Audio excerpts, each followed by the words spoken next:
ഖബറിലുള്ള നൂറാനിയത്ത് ഉദ്ദേശിക്കുന്ന ആളുകൾ, ഖബറിലുള്ള വലിയ പ്രകാശം ഉദ്ദേശിക്കുന്ന ആളുകൾ 2 റക്അത്തെങ്കിലും തഹജ്ജുദ് നിസ്കരിക്കണം.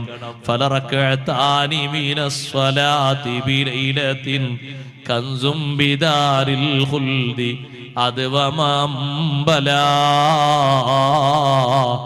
രാത്രിയിലുള്ള 2 റക്അത്ത് തഹജ്ജുദ് നിസ്കാരം, ഒന്ന് ഉറങ്ങി എഴുന്നേറ്റിട്ട് സുബ്ഹിന്റെ മുമ്പ് 2 റക്അത്ത് നിസ്കരിക്കാൻ സമയമാകുന്നൊരു സമയമെങ്കിലും കണക്ക് കൂട്ടി കഴിയണം. സുബ്ഹി ബാങ്ക് കൊടുത്തിട്ട് എഴുന്നേൽക്കാൻ കാക്കരുത്.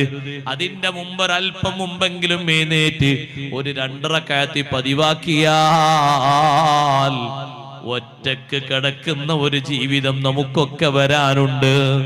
ആരും തുണക്കവിടെ കൂട്ടിനില്ലല്ലോ. ദുനിയാവിൽ ഊണിലും ഉറക്കത്തിലും